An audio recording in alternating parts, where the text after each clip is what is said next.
Good to go? You are. Awesome. Let's go. Call the October 26th meeting to order. Ask clerk to take roll. Walters. Here. Vogel. Here. Dvorak. Here. Anderson. Here. Sarchet. Here. First item on the agenda is approval of the agenda. I have no additions or corrections. I'd take a motion. Motion to approve as presented. Second. Roll call. Vogel. Yes. Dvorak. Yes. Anderson. Yes. Sarchet. Yes. Walters. Yes. Motion carries. First public hearing for a budget amendment. It's time to close the regular meeting and open the public hearing on the proposed amendment for the fiscal year 2021 budget. Ask the clerk when the notice was published. October 9th. Any written comments for or against? No, sir. This time I'd like staff to provide a report. I will provide the report for the budget amendment. So we are requesting a budget amendment be done for several items. The total difference of all of those items is $898,000, which all of that we will pay with general fund reserves. The majority of that $898,000 is the big property purchase that the city recently made, but we're amending for revenue for bond sales associated with the street overlay project.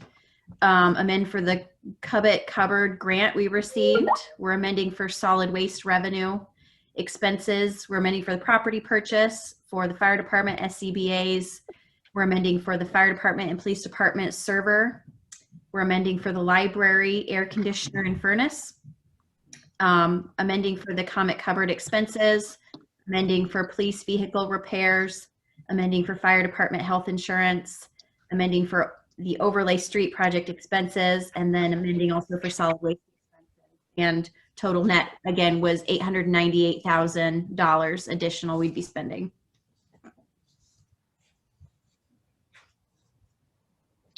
Is there anyone on the phone who wishes to be heard for or against the proposed budget amendment? Hearing none, I need a motion to close the public hearing and reopen the regular meeting. So moved. Second. Roll call. Vogel. Yes.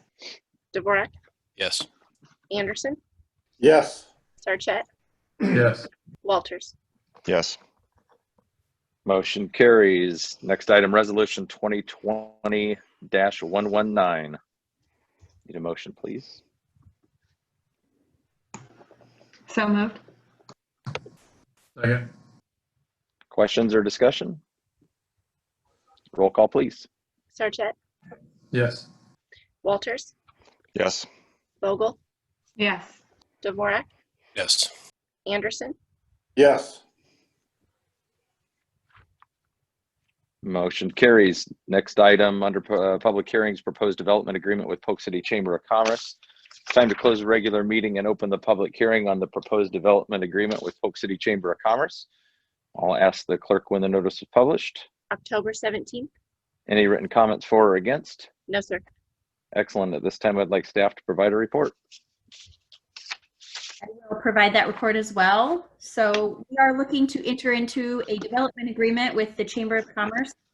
This is a 3-year agreement, and it would be for $75,000 annually for a total of $225,000 over 3 years. Just really quickly, we do have 2 other items on the agenda related to this topic tonight, and those are both for internal advances that we will repay back the general fund with utilizing TIF money.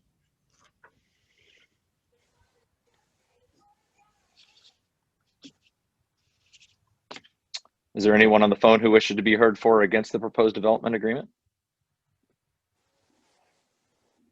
Hearing none, I need a motion to close the public hearing and reopen the regular meeting. So moved. Second. Roll call. Dvorak. Yes. Anderson. Yeah. Sarchet. Yes. Walters. Yes. Vogel. Yes. Motion carries. Next item, resolution 2020-120. approving development agreement with the Polk City Chamber of Commerce, authorizing annual appropriation tax increment payments, and pledging certain tax increment revenues to the payment of the agreement. Need a motion, please? So moved.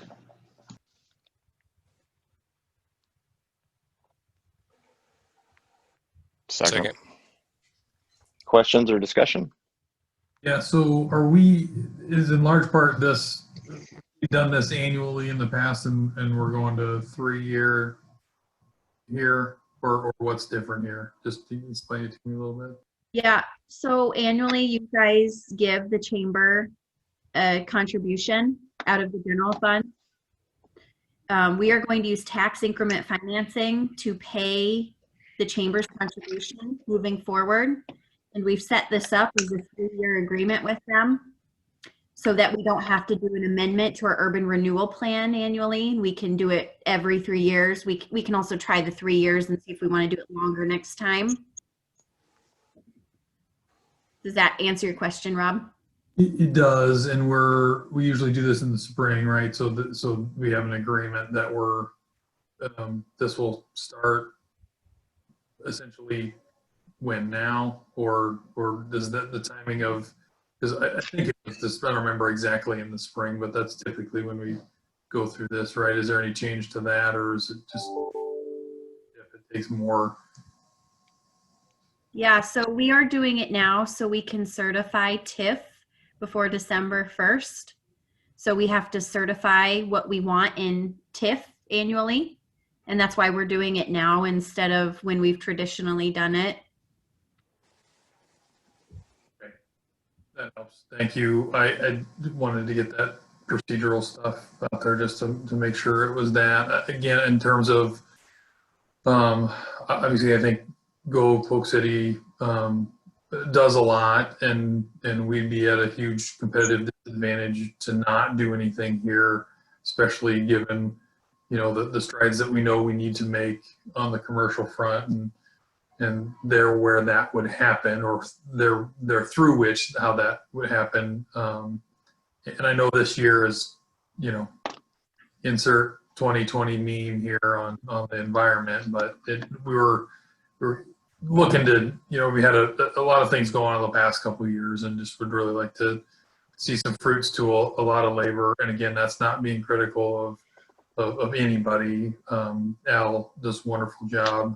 Bridget does a wonderful job. No question about that. It's just need to see some more fruit here, which they know. I'm not saying anything. And again, with this year and some other actions, some of our actions, they haven't been put in the best spot. So I guess that's my take on where we're at with them, but definitely something that I think we need to do. Any other questions or comments? Or does that mean we're locked into this dollar figure for 3 years? No, so the council will also still have to annually appropriate. So we will be doing that at our next meeting for all of our development agreements. So no, it doesn't mean that you're necessarily locked into it for 3 years. You still have to annually appropriate the amount of money each year. Thank you. Yep. Anything else? Roll call, please. Walters, Yes. Vogel, Yes. Dvorak, Yes. Anderson, Yes. Sarchet. Yes. Motion carries. Next item, resolution 2020-121, authorizing internal advance for funding of urban renewal admin support program. Motion, please.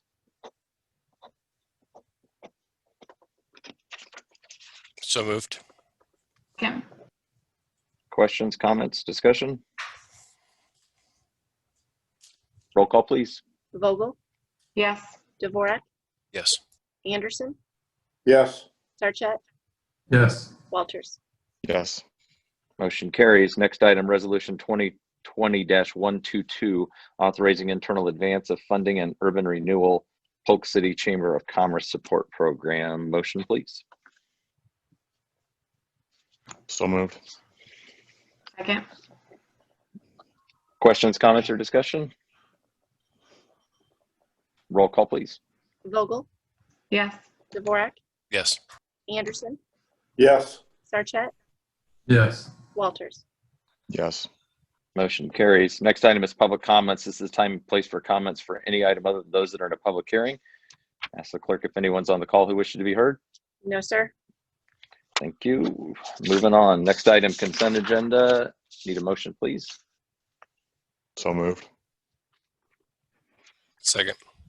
Questions, concerns? Roll call, please. Dvorak, Yes. Anderson, Yes. Sarchet, Yes. Walters, Yes. Vogel. Yes.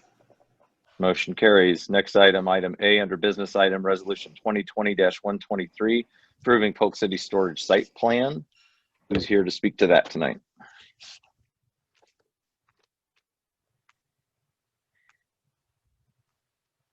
I guess I'll speak to it, Mayor. This is Kathleen.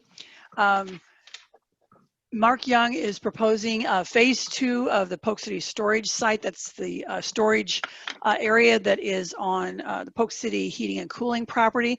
They are proposing that phase 2 would be an indoor storage facility. They're constructing the building kind of on the southwest corner of their lot along right out along 2nd Street, and are requesting approval at this time. The project also does include paving and repaving some of their existing driveways down there. So there won't be any gravel down there anymore. Everything will be paved, and the project also includes some landscaping. Thanks, Kathleen. Any questions, comments, concerns? Oh.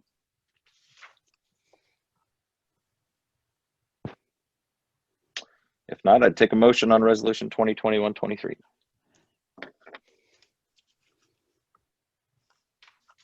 So moved. Second. Roll call, please. Sarchet, Yes. Walters, Yes. Vogel, Yes. Dvorak, Yes. Anderson. Yes.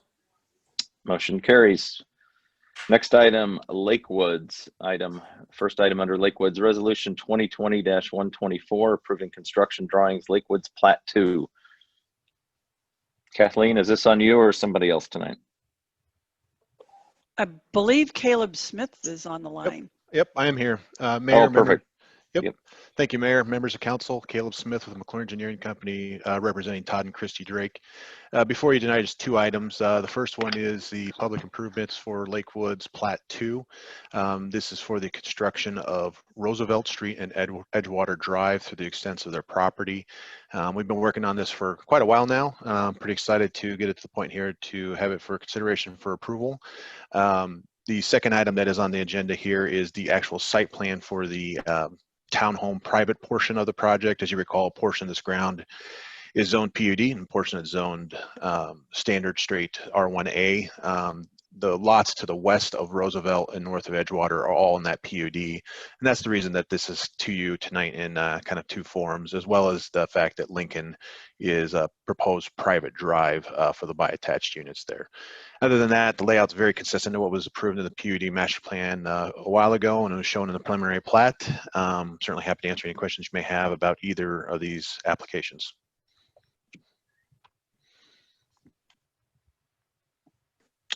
Thank you, Caleb. Anybody have any questions for Caleb? I don't, and other than at least on the plat, I think that looks good. It's a long time coming, so obviously glad that this is moving ahead. I know, but just because it's been so disjointed, is there anything we can or maybe even should do communicating to the neighbors? I know we did a lot of meetings, not a lot, but a few meetings 2-3 years ago whenever this was originally. I can't remember what action we took on. I don't think we did site plans, we did plat maybe, but just to make sure that people are aware.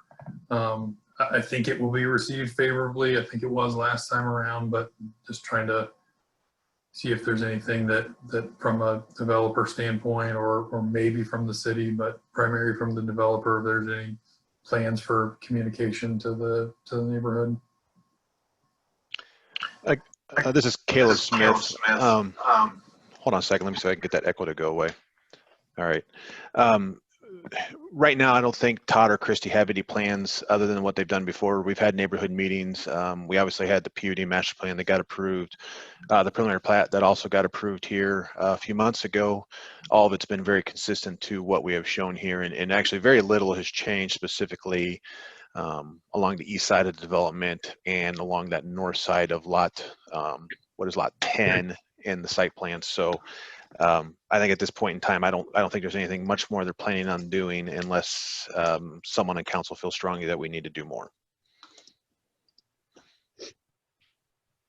I don't know if I feel strongly, but again, I mean, when did we, I know it's in the memo here, you find it again, but that was, I mean, 16, so talking 4 years ago almost that this was discussed, and I just get a little bit nervous when there's that amount of lag time between when folks have in large part the opportunity to weigh in on things and when it actually happens.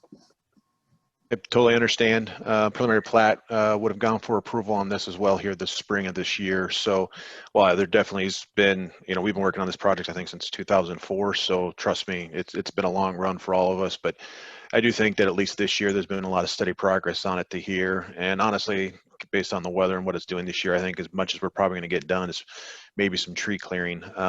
So I could take it back to Todd and Christie and see what their thoughts are on it. I see they aren't on the call tonight. Maybe they have different opinions and are willing to do something there on that front. Okay. Yeah. I mean, again, I don't think it holds anything up. It just, like I said, don't want to give people an opportunity, or I do want to give people an opportunity. And again, I don't think it is relevant because I think in large part it was pretty positively received. Just in 2004, that was a little bit farther back than I went, but I knew it went back away. Well, I think we all know from past experience that once it starts, and especially the tree clearing part, it's going to get a lot of attention. Even though we know it's been in the plannings for 16 years, it's going to get some attention, and City Hall's going to get some calls. So maybe just a notification that they're coming, other than just earth moving equipment showing up one day. I don't know how we would handle that. New website. I don't know. Anybody have any ideas? Yeah, I don't think there's a ton of trees. I mean, there's a few, but this is a good amount of open field too. So Yeah, correct.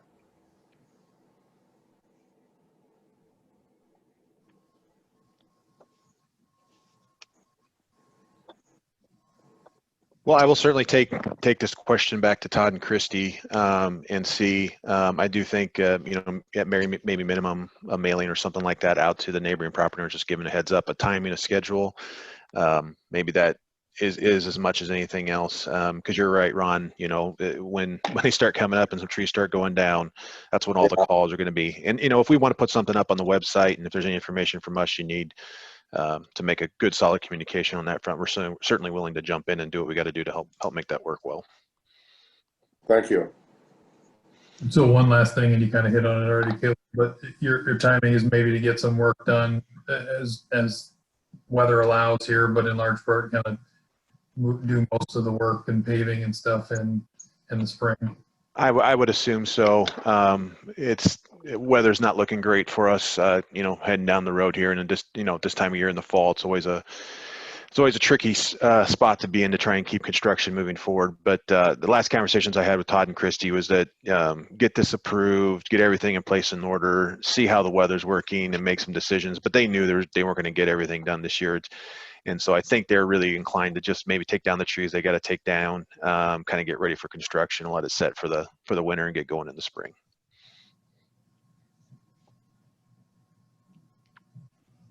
Okay, I will go ahead and make a motion on resolution 2020-124. Second. Roll call, please. Dvorak, Yes. Anderson, Yes. Sarchet, Yes. Walters, Yes. Vogel. Yes. Motion carries. Next item, resolution 2020-125, approving site plan Lakewoods Townhomes. Take a motion, please. So moved.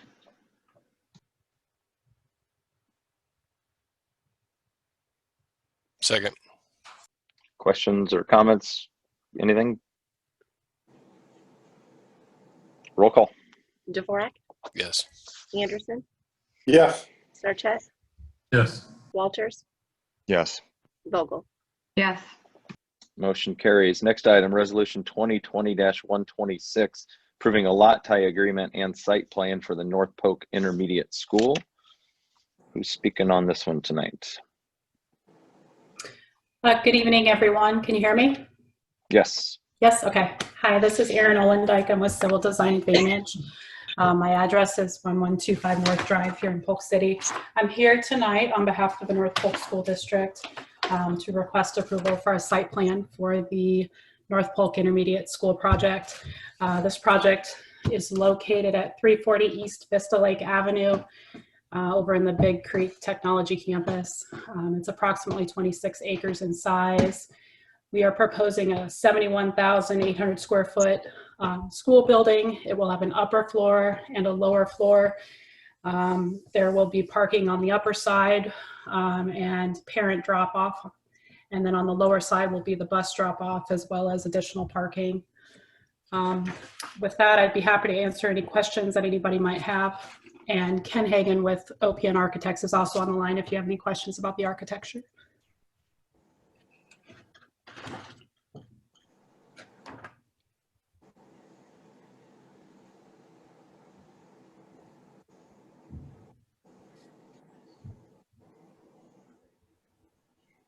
So anyone have any questions for Erin? Aaron, this is Chelsea Huseman, and I know that we've gone and we've discussed traffic issues before, but I'd really like to see the council approve this tonight contingent on us working out some traffic issues. I know that the traffic study that the school had completed outlined the need for some turn lanes, a possible future traffic signal, and some other improvements related to a crosswalk. And I really think that those are something we need to get hammered out because I just don't like the expectation that the city is going to, you know, pay for those costs in the end. Certainly understand that. Those are definitely conversations that'll have to happen between the city and the school district. We're not prepared to agree or anything to those tonight. But I'm sure the school district would be happy to have a conversation about that with the city. I'm glad you brought that up, Chelsea, because I looked at the traffic study, Aaron or Chelsea, whoever, what was the exact recommendations for current based on traffic? That'd be current as far as when the school opens, and then future traffic study indicators and when something else may need to happen there. Can somebody share that with me? This is Kathleen. I can kind of jump in a little bit there. The traffic impact study was prepared by Venstra and Kim for the school district. And what they had recommended is 4 left turn lanes at the intersection of East Vista Lake Avenue and North 3rd Street. So there would be a left turn lane in each of the 4 directions at that intersection. There was a discussion about a right turn lane, a northbound right turn lane, kind of if you're coming from town and turning east onto East Vista Lake Avenue. It wasn't recommended in the report, but in our review of the report, Tony Bose indicated that based on his review, it was warranted in the AM, based on AM peak traffic. The other improvements were that there potentially could be a traffic signal or a roundabout at the intersection of East Vista Lake Avenue and North 3rd in the year 2040. There wasn't a specific line on that, as opposed to the turn lanes that I talked about that were recommended on opening day when the school opens. So that would be in the fall of 2022. But the signal and the roundabout would be 2040. But it would also be dependent upon, the development growth in the area at that point in time. How fast Knapp builds out? Does Berger and Farms to the north develop? How do the M1 lots that are vacant in Big Creek Technology Campus add to that. So it's ballpark idea that it could be in 2040 on a traffic signal. There were some other minor, comparatively speaking, minor improvements that just would be needed that are not necessarily specifically mentioned in the traffic impact study, and those would include some kind of crosswalk from the north side of the street to the south side of the street, which may have the rectangular rapid flashing beacons, then just general signage in terms of school zone, pavement markings at the crosswalks, and particularly if there's a mid-block crossing. Then you have school zone speed limit signs and some advanced signings, both on East Vista Lake Avenue and North 3rd. Okay, thank you, Kathleen. It's kind of a And long list, I guess. is it fair to say that, or can somebody tell me what, if the school has been aware of this, and what has been talked about as far as costs go, and what the precedent would be for the city to place turn lanes and be in charge, or be 100% accountable for those turn lanes for a business? Is there any sort of... Well, that's where, I mean, I'll let Chelsea or whoever answer the communication piece of this, but I mean, the precedent is, to me, you know, if we had a development going in that traffic study supported, you know, any sort of addition, I mean, this would be a no-brainer, and I don't know why in this case the school would be any different. I mean, I'm no traffic expert or anything, but it doesn't take much to see that, you know, with the amount of looking at what's happening at West now, the amount of traffic that the school would have, that at least turning lanes wouldn't be needed. But sorry, I don't mean to interrupt your question there, Dave, and get back to what the school has been communicated on this, but I think that, you know, this is a development. If it was any commercial residential development, we would require what the traffic study requires. And then I think too, down the road, I don't know that we need to get too prescriptive on what it would be, but certainly paying their fair share, you know, however we allocate traffic to different developments. But I think we need to be very mindful of those possibilities as we move on at this early stage. Yeah, this would be similar to the traffic study, and the pavement windings and turn lanes and traffic signal are required of Quick Star as a part of their development. Well, So the precedent has been set. Yeah. So thanks, Rob. That actually cleared up what I was asking. Again, as long as they're aware of it, which it was their study, so I would guess that it was, in that way you said, Kathleen, it was a part of the... Yeah, yes, it was prepared by Veenster and Kim for the school. Right. well, let's don't forget that there's 80-some single-family houses going in there too, and they're going to represent a lion's share of the traffic also. And that I don't think it's fair for just the city and the school to bear the costs of these turn lanes, because everything else that goes on in there is going to benefit from them also. Yeah. Benefit from the turn lanes. So I don't think it should just be on the school and the city. Yeah, the traffic impact study based on their AM peak hour traffic during the year that the signal was to go in was 78% school, 22% single family from NAP. There you go.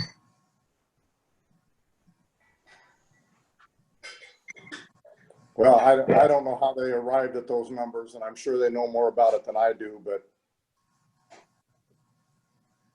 So what's the school's, sorry, Ron, go ahead. I think the development is going to benefit more from this than the school.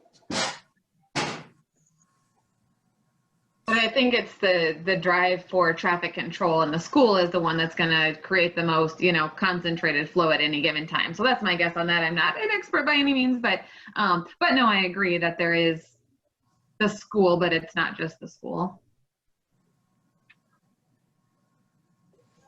So what is the what has the discussions been thus far in that, in the turn lanes with the school? This is Erin again with CDA. I have not been a part of any of the discussions, I guess, with the school and the city. So I'm not sure that there has been any. Chelsea can maybe chime in on who's paying for that or the cost of that. To my knowledge, I don't think there's been any discussions on that yet with the school. There hasn't been, Dave. There has been no discussions or agreements based off of who would pay for what. Some of it has been unknown, as you saw in Kathleen's memo to the council tonight.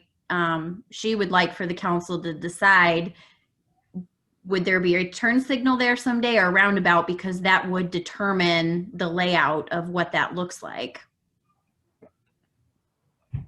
It makes it kind of hard to approve a plan like this when we have potentially hundreds of thousands of dollars of future infrastructure improvements along East Vista, Lake Avenue, and 3rd, not knowing who's going to pay for what. I mean, this needs to be known before we make these kind of improvements and before we approve this type of a site plan.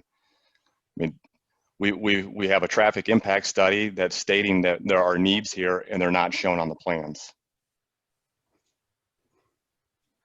Not only that, but we've got a couple other issues on these site plans that haven't been addressed yet, such as the stormwater management plan. We've got a stormwater detention base on the south side with an outflow going to the west-southwest. And we're showing a flow pattern that's going pretty much due west, perpendicular to the contours that are out there. I mean, do we have concerns about flooding outdoor Frank acres back there? Also, we've got a proposed sidewalk that's kind of just going out to the middle of nowhere that's eventually going to tie into city property. You know, what happens when that sidewalk gets to city property? Who's on the hook to pay for that sidewalk? Is it us or is it someone else? This is Erin Olendike with CDA again. Regarding the drainage concerns, the stormwater has always flowed towards Door Frank acres, and we are actually providing detention that significantly reduces the outflow from this property. And Kathleen reviewed our stormwater management plan. Snyder approved it, showing that our release is much less than what it is actually today. So I guess we don't have any concerns with what we're showing. There were additional spot elevations, Jeff, that demonstrated that the flows did go west. So we did get some supplemental information on that. That's just not, it's not indicated on the erosion control plan or grading plan where you got spot elevations, because it looks like we're trying to take a flow path that's not perpendicular to the contours that are on that southwest corner of the property. That had actually been one of our concerns as well in earlier comments, but again, with the additional contours that they provided, that was addressed. Yeah, it's been, thank you. I mean, it shows it perpendicular to the flow. So what about this future sidewalk? What happens there? I mean, I don't like the idea of approving something that's future when we really know where it's going to go, where it's going to land. It feels like a very arbitrary future, an arbitrary feature that I don't think should be on these plans.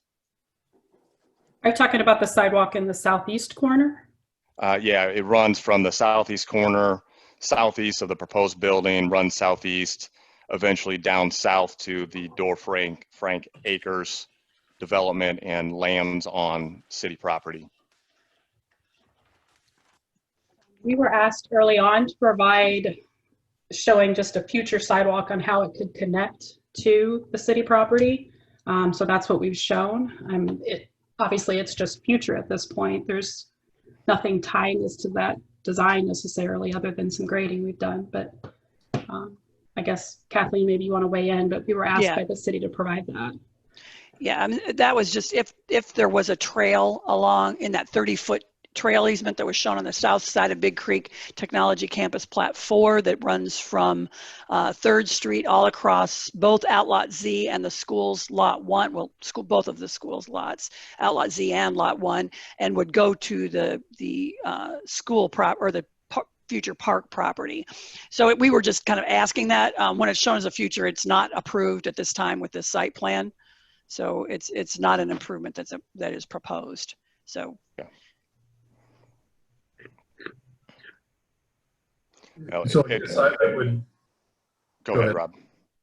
No, I was just going to say, to me, if some of those questions have been answered, that leads us back to the intersection question, and I know it's been, again, messy here, not to keep using that as an excuse, but it's been a while since the previous plats were reviewed, and for that matter, the bond issue that was approved to pay for this, and then there are still some questions.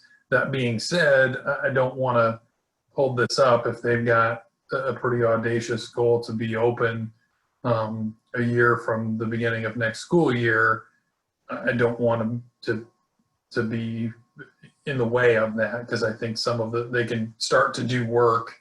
But from my perspective, I think what I'm hearing from others is, as long as there's an agreement in principle as to the cost of turning lanes or roundabout signal, whatever it is, and I'm inclined to defer to the best use of that space and the most or least impactful way of getting people where they need to go. Would you feel comfortable, Chelsea, when the questions, and then I'll let you ask your question maybe too, Jeff, but are you comfortable with this moving ahead, given the caveat? I know when I originally brought this up, you're subject to approval on the turning lane intersection piece, but from a progress of work standpoint, can we do that, or are we too fundamental with our outstanding questions here? I'm okay proceeding as long as there's some sort of contingency on us getting the traffic concerns worked out, because I'm fearful that the city approves the site plan and we no longer have leverage to hold the school accountable for sharing the costs. So Amy, I'll kind of defer to you, but I think that we can approve it contingent on coming up with an agreement. Yeah, but I think you need to put some, time limits, Right. agreement before the building permit's issued. I mean, you've got to have something in there to give some teeth to it. Otherwise, we have no way to enforce that. So. Well, it needs to be done before. Sorry, Rob. No, go ahead. It needs to be done before it opens, obviously. So whatever would allow the ample amount of time to get that completed and the school to continue to move forward. But when it comes to rubber meeting the road, when that needs to be completed, no pun intended, but so we have to, whatever the contingency is there, it needs to be linked to. Maybe then it's the certificate of occupancy. I mean, Kathleen, what do you think on that? Certificate of occupancy can be difficult, because if the school building is done and there's no agreement and it's August and they're wanting to open the next month, are you really going to not allow them to occupy that building? So sometimes it's better to have it by maybe a certain stage of construction, whether it is you don't allow them to go beyond footings, then that allows them to start grading this fall and maybe get their footings in the ground, but that they aren't allowed to do any vertical above grade infrastructure that they would normally work on maybe through the winter. Which would make sense. So then you're pushing it up so that you're not holding up occupancy when they're getting ready to open the school, which I think can be challenging to enforce. That makes sense. That's a good point. This is Erin with CDA again. Would there be some time frame in between that? Because I know the school district is really anxious to get going. If they don't start, in the next 30 days or whatever, they won't be open by the fall of 2022, which is really important. So, I mean, is there some time frame between them going vertical and the building permit or the occupancy permit that would at least allow them to get going on the building? Well, I was suggesting that they be able to get the grading permit and then their foundation permit so that they could start the foundations, so they could get their footings in the ground. Can we just make it time bound? Say, just arbitrarily to pick a date, July 1st of 2021, something like that, so we aren't in the scenario that Kathleen outlined, rather than making it progress related. I would agree to that, Rob. I think, June 30, July 1, July 31st, that gives the city, NAP properties, and school more than ample time to figure out who should pay for these improvements, who's on the hook for it. If we've got a percentage, I think someone said 78% was school driven and 22% was residential development driven. Those seems like some pretty good numbers to start out with, to see who's going to pay for what. And the city has some level of responsibility as well, but I would be in favor of into June, into July, with those parties coming to some kind of agreement. So then what happens if there's no agreement by that date? They don't get a school built.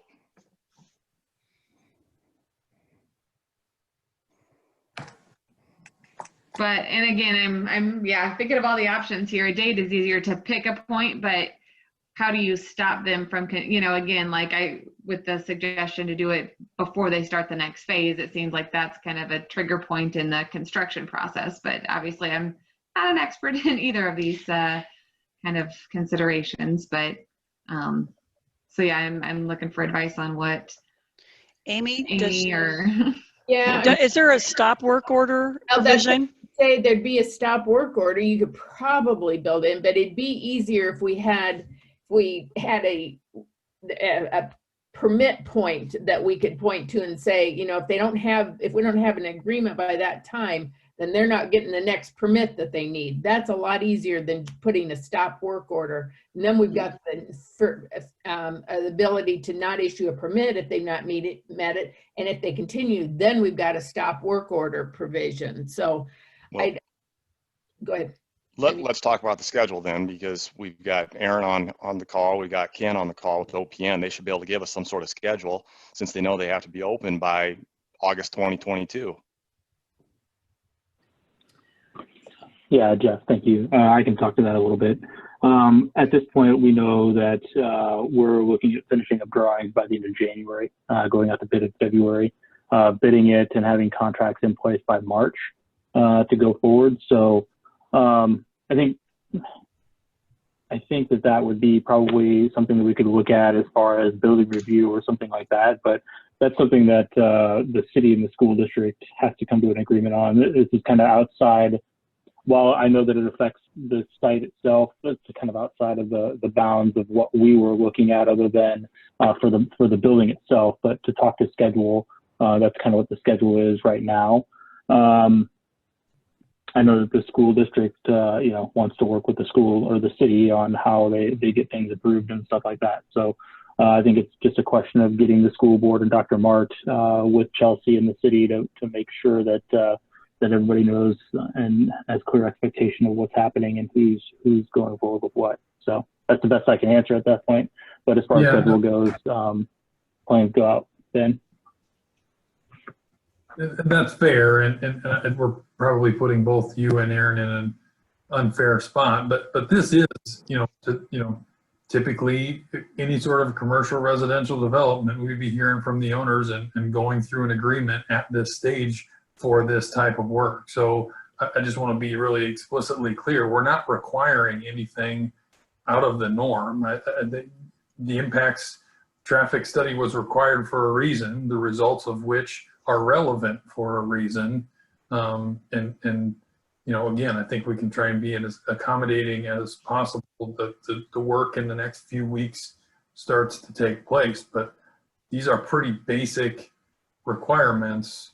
And I don't think we as a city would be doing our job if, whether it's the school or anybody else, the impacts of a development of any kind aren't fully realized, and then it's just on the city to put in those requirements. I don't think that's an appropriate course of action.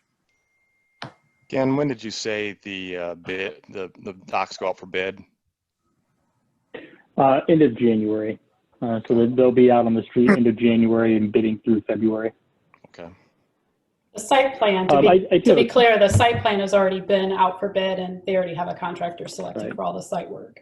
Yeah, this is for the building proper. I know that the construction manager, who is DCI Group, who I don't believe anybody is on from that group tonight, they have already bid the site work package and are looking to go on grading and utilities, which is kind of what's driving this a little bit, this kind of phased piece of schedule to get something going, to get rough grading done, which helps their schedule when March rolls around and they want to get started on foundations. So that's one of the things that's driving this. I guess I do have a quick question though, and this is maybe my own naivety kind of playing into it a little bit.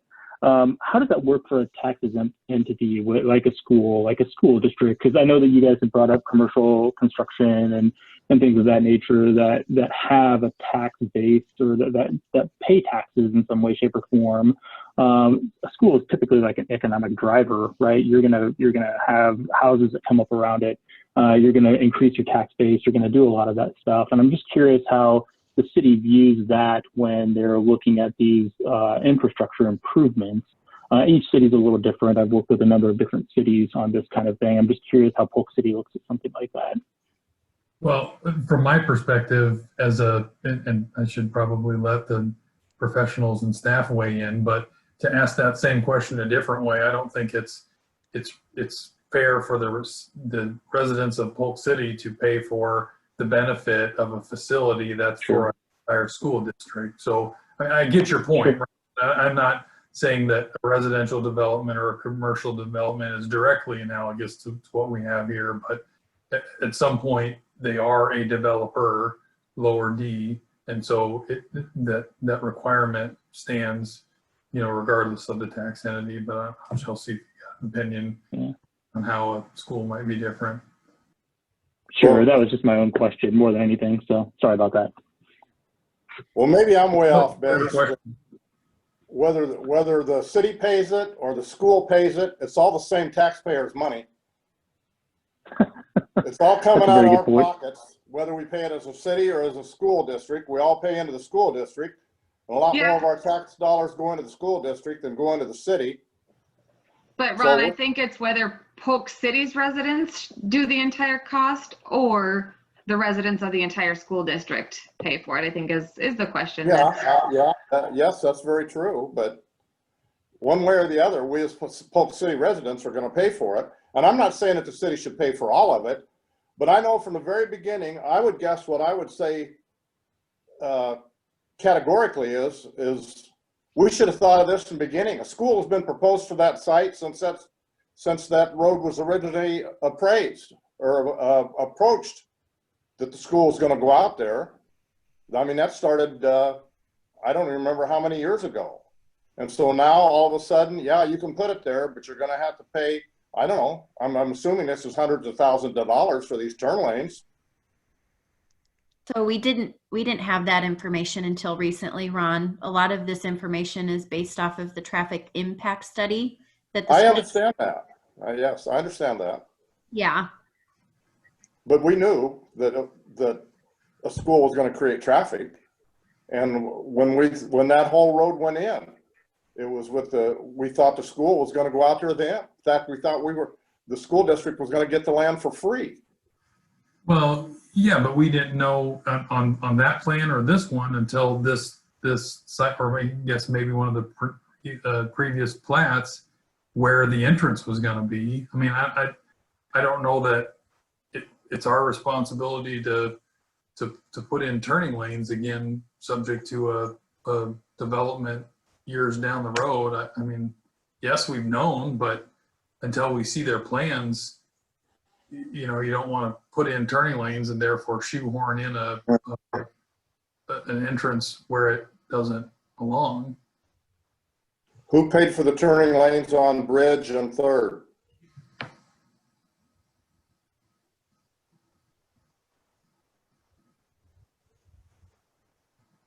Bridge and 3rd.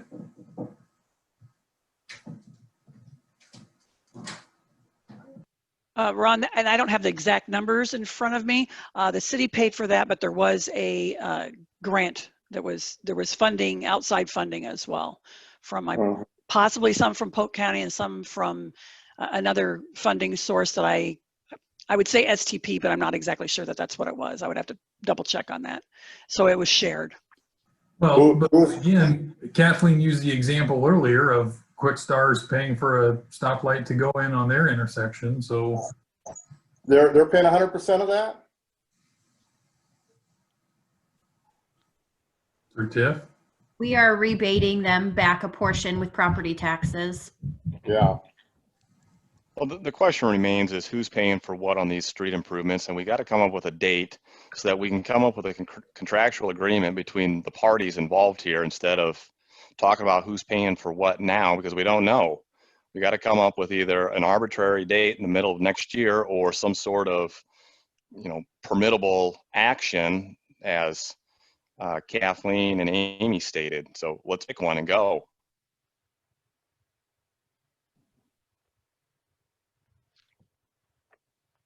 I mean, Well, we haven't heard anything from CDA or OPN giving us an exact date. Maybe we should just say before the bid documents are approved, that's when all parties have to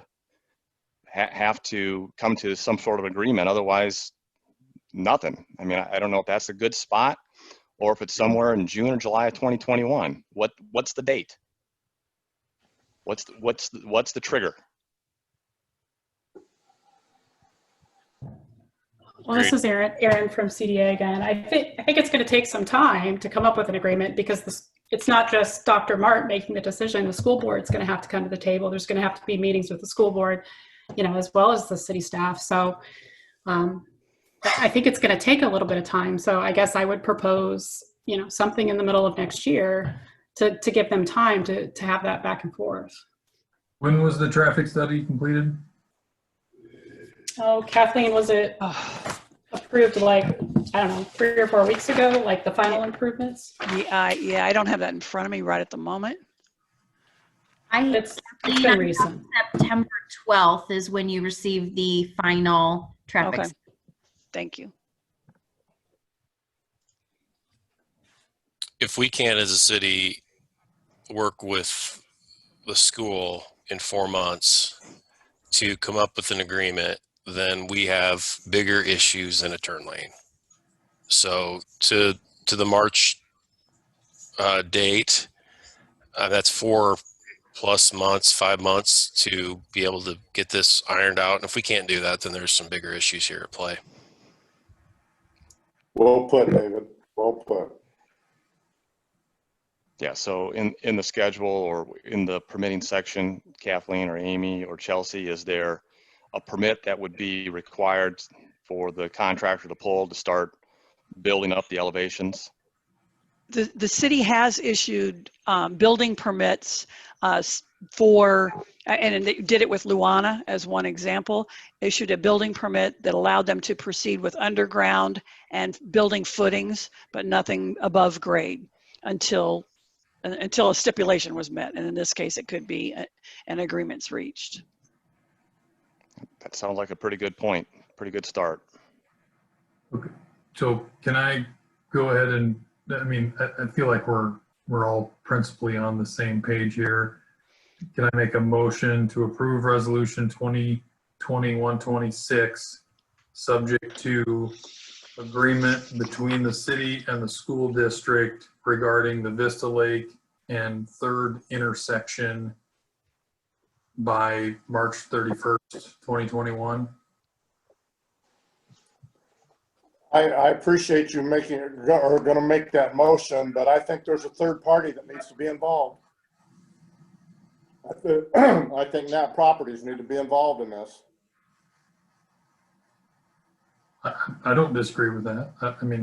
It's especially for the down the road. I think there's two thresholds that we're crossing. One with the school that requires turning lanes, and then one with other things that may happen, probably most notably NAP, that requires the roundabout and maybe a turn signal. And there's certainly, I guess I agree with that longer term perspective.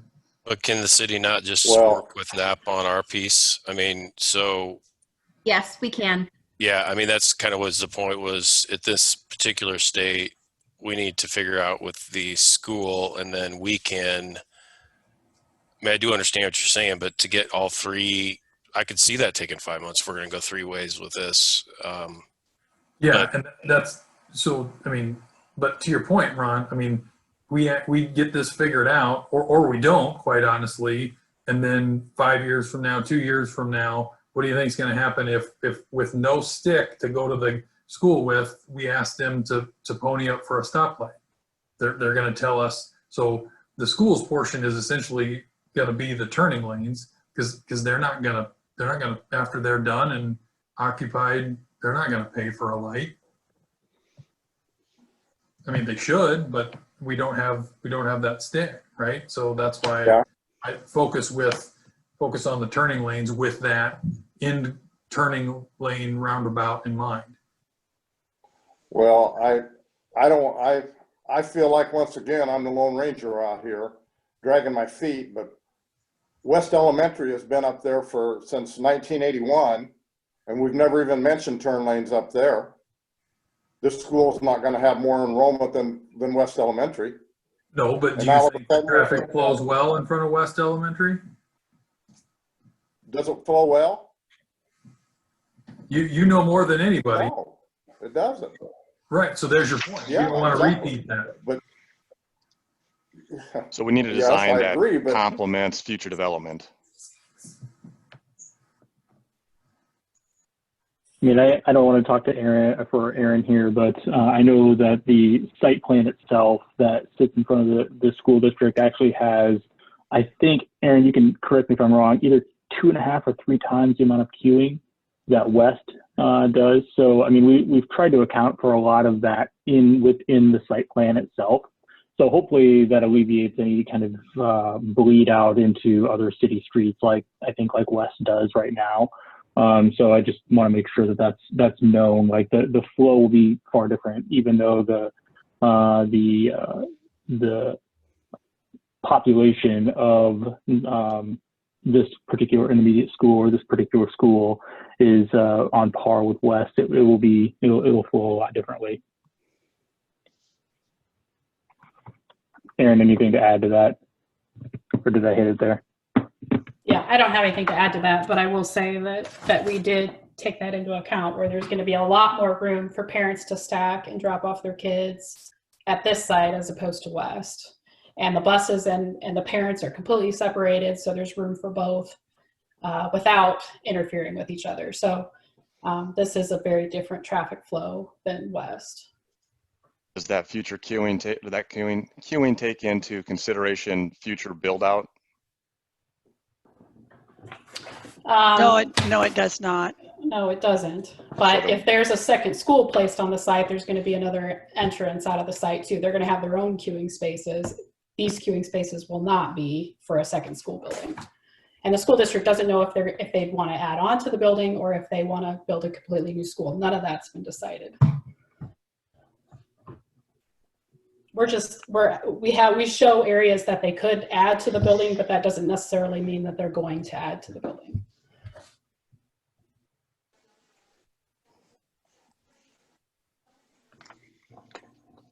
Okay, so Rob, you made a motion subject to March 31st. Is that where we want to go with this, or? And Rob's motion was just the city and the school, or are we pulling NAP into that too? I'll throw that back on Rob.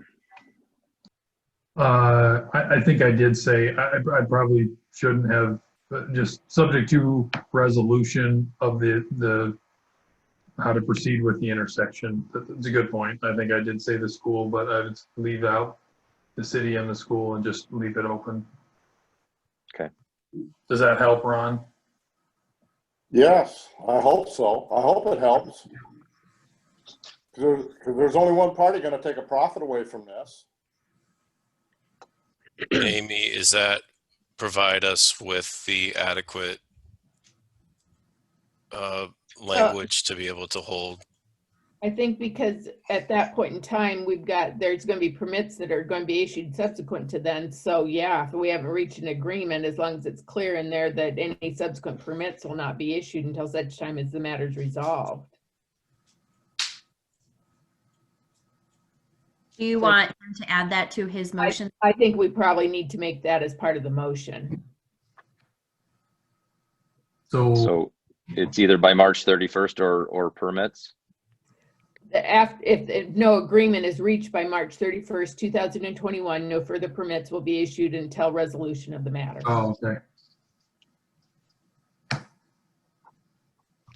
Could someone rephrase that motion just so we're all clear? I can because I wrote it down. Thank you. Thank you. Resolution 2021-26 would be approved subject to resolution on how to proceed with the traffic improvements by March 31st, unless if it's not reached, then no further permits will be issued at that time. Second. Okay. Any further questions, discussion, comments? Yeah, I got the motion, but who all's gonna be a part of these, sit down and try to reach this agreement? The city and the school? Yes. No one else? I will Well, I have think conversations with NAP also.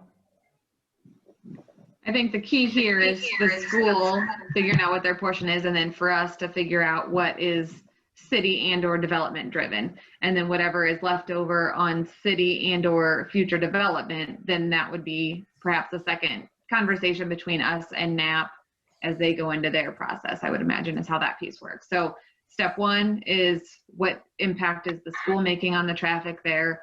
And then at a later date, we would work with NAP on what impact NAP is having there. Right. I don't think we can tie this approval to NAP because this is specific to the school. So I think as you've got it set out right now is correct. But Ron, I don't think any of us disagree with your point, that it's not just the school and the city, it's the school and the city, but the city's biggest impact is the future development that NAP will have there. And again, I'm going to stress the fact that I won't say it again. It can get done very fast. Not very fast.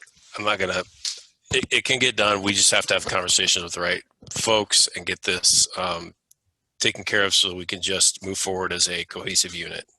Because it shouldn't be us and them. Even though it is, it should be we. Well, and that's what bothers me about this most, Dave, is we finally got to the point where it is we. Well, is it? I sure thought it was. They've had the study since the 12th and known that we need to have this discussion, but we're still brought to this point where we have to then hold their feet to the fire. I'm not saying I'm pro school, believe me. Okay. So, but we still have to hold their feet to the fire to have a conversation about it. So either it wasn't known that we needed to turn a signal a while ago, turn lanes, or we just weren't supposed to about it and it was supposed to go through and then the turn lanes would be an afterthought, right? So at the end of the day, we're working together. This is a part of that. And now let's show that we can both work together and get this fairly minor detail at the end of the day with all the expenses done. It's not minor in the fact that it has to be done and we all have to be accountable for the money we spend, but let's just make it work. Yeah, I agree 100% with that, Dave. Ron, to your point, the communication is better now than it has ever been. But the proof is in the pudding. And again, if we don't be upfront with our requirements, then we're forced to pay for improvements subject to a development. And we've never done that intentionally before. I don't know why we would do it now.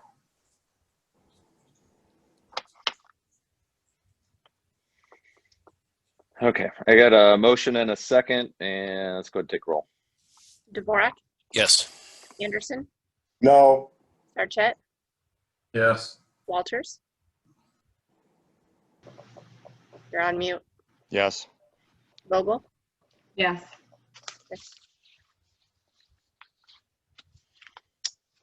Motion carries. Next item, resolution 2020-127, approving an agreement to complete and final plat for Creekview Estates. Who's speaking to this one? Oh, Tom, I see you're on. It would be Josh. Yeah. Oh, Josh. Oh, whoever. Sorry, wrong one.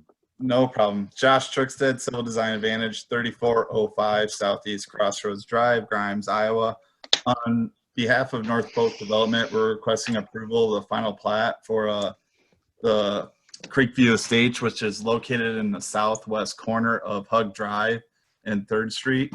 Ultimately, the plat, or the first phase of the plat, Plat 1, consists of 48 single-family lots, 1 detention outlot, and then 8 outlots tied into single-family lots that are part of the city's Big Creek, Wolf Creek flood study, and then 3 future outlots that are for future development. They're only broken up as 3 outlots, just depending on the phasing. In general, we're in agreement with the recommended conditions of approval. Most of those conditions we've already addressed, but we still have a few items on the punch list to address. And at this time, I guess I should have also elaborated, those 48 single family or 48 lots are single family. But at this time, I'd be happy to answer any questions. I've had some contact with some of the families in Wolf Creek, some of the neighbors out there, and they said that they've heard that all the construction traffic is going to go through Wolf Creek. Is that a fact? I wouldn't believe it would, considering Hug Drive's the arterial street and easier accessed. I'm not going to say that some construction traffic won't go through there, but a majority of it, I would think they would want to go through off of Hug Drive.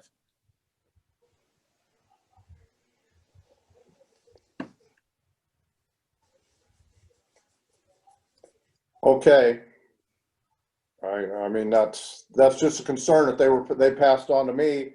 I thought it would have made more sense that they would have gone off of Hug Drive too, but that's just what they said to me.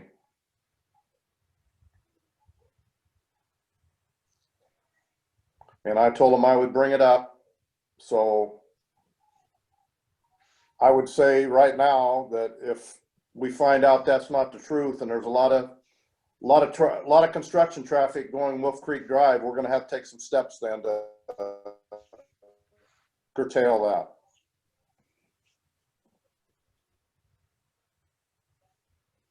Does anybody have any questions other than that for Josh? If not, I'd take a motion on 2021-27.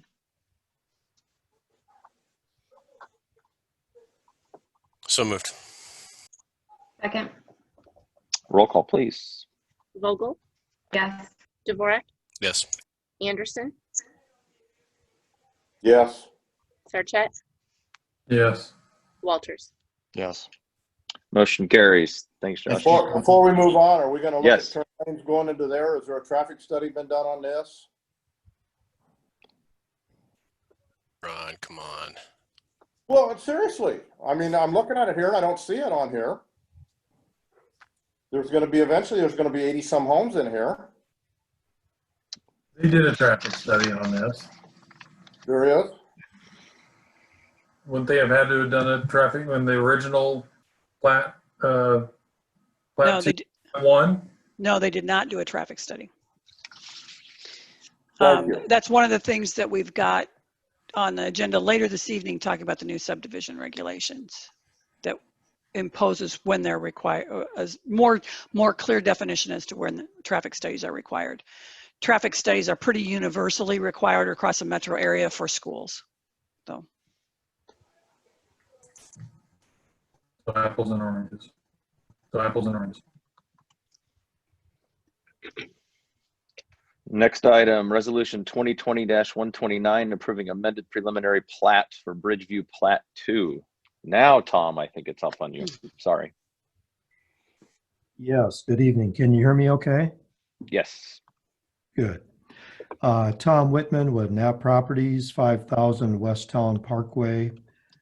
So yeah, this is a preliminary plat you've seen before, and it has expired, so we're bringing it back for reapproval. The plat size is 20.65 acres. It's zone PUD, and we're proposing 43 single-family detached lots, ranging in width from 65-foot minimum, and we're planning quite a few lots going up to 85 feet in width. We're also planning 7 outlots, and those outlots are being tied to Bridgeview Plat 1 as an extension of those, at the request of those 7 neighbors. And those outlot depths, I believe, are 50 feet deep into our property. In particular, I think the only thing that has changed from the original plat approval is the tree clearing limits. And the reason we had to adjust those is when we got into the construction drawings and Makinich looked at it, they said, you're not giving us enough room to build the plat. No, you're not giving us enough room to stockpile dirt or turn around our equipment, or when we dig services into the lots, our backhoes need to pull backwards into the lot, so we need elbow room to do that. So the tree clearing map before you in the 4 colors, that's reflective of Makinich's input. I'll add one more thing about the tree clearing. The area in white, we do want to go in there and clear out the deadfall that's lying on the ground. And we also want to clear the underbrush so that when we market these lots, they are more park-like in their setting. Otherwise, I'd be glad to answer any questions. Oh, let me add one more thing. You do see on the tree clearing map where we have a tie between the through street on the north and west side of the plat and the cul-de-sac, and we made that tie in the clearing so that we're not bringing construction traffic through Bridgeview Plat 1. So with that, I'll answer your questions. Which of the colors changed from the tree clearing that was on there before to what's being added this time? Well, I don't think we had this colored map before, but basically the area that got expanded is mostly the yellow. And that gives Makinich a place to stockpile dirt, plus to turn around their scrapers when they're going from one end of the street to the other. And then, like I say, we needed to tie the cul-de-sac to the main street so we're not coming through the residential area.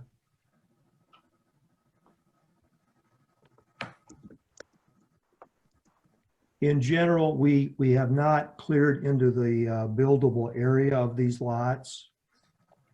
You know, we'll let the homeowners decide, you know, what trees they want to save and, you know, which trees they need to cut down to get their house footprint on the lot.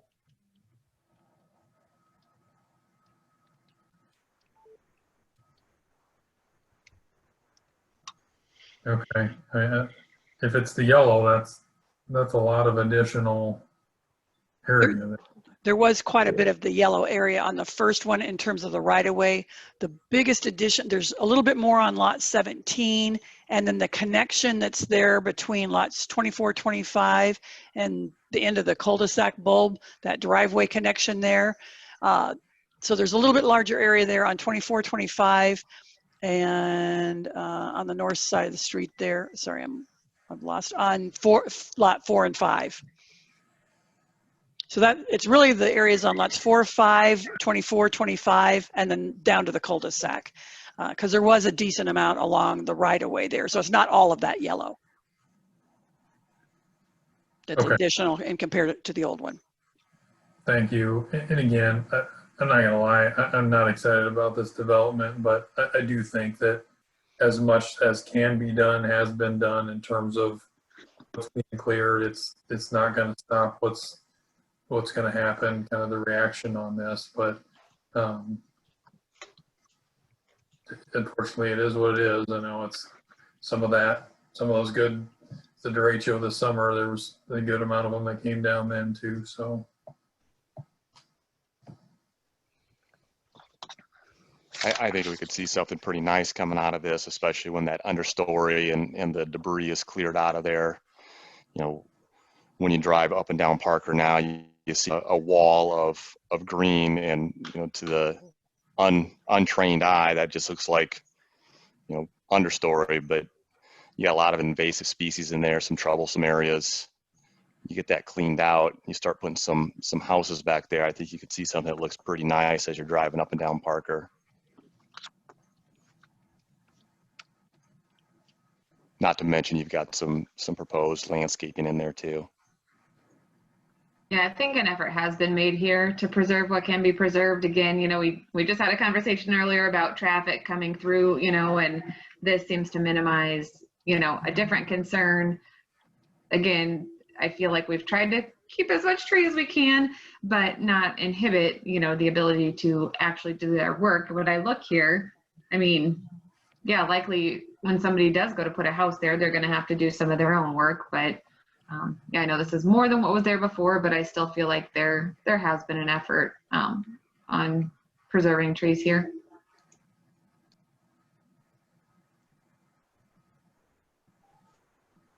You know, a motion on resolution 2020-129. So moved. Second. Any other questions, comments, conversation? Roll call, please. Vogel, Yes. Dvorak, Yes. Anderson, Yes. Sarchet, Yes. Walters. Yes. Motion carries. Next Thank you. item. Yep, thanks, Tom.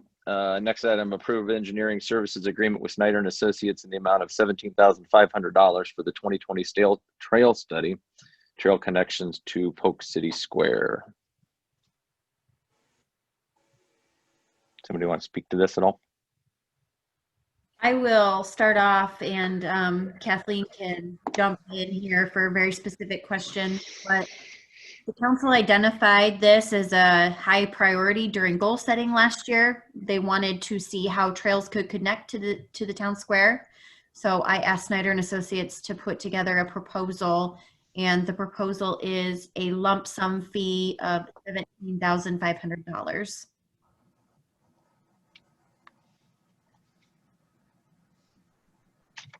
Kathleen, do you have anything you would like to add? Not, I guess, for the most part, what we're looking at is North 3rd from the existing trail that's located kind of near the Iron Lagoons down to the square. South 3rd from that existing trail that is at Crossroads Townhomes. Then that would go north to the square, and then East Broadway in general from the existing trail that was constructed in Deer Haven to the square. In that case, we'll be looking at some options and how it might impact parking along that area. And it also kind of would look at an option of going to the north across the core property and tying back to North 3rd, north of Bluff. So kind of, yeah. So that's kind of the main focus of it. Okay, and this is, you know, anything that we can be doing to further our connections on trails, I think is important. How does this study compare to the last one we had done? And what was the date on that? 2015, we actually had a 2-part study proposed at that point in time. One that was for the connector from what was then proposed to be the park, which is in a different location than where it is now, north to the High Trestle Trail. The phase 2 part that included this was actually eliminated from our scope, so it was not done. So the out-of-town portion was done outside of Polk City limits in 2015, but the in-town portion was not done. Okay, so and the phase 2 of that is essentially the same thing as. Very similar. I mean, certain things have changed. In other words, in 2015, I don't know that we had Deer Haven all lined up. You know, I don't remember. I'd have to look back specifically, but there's certain existing conditions that may have changed since then. Sure. I think that was for the bond that we had that done. That'd be about right.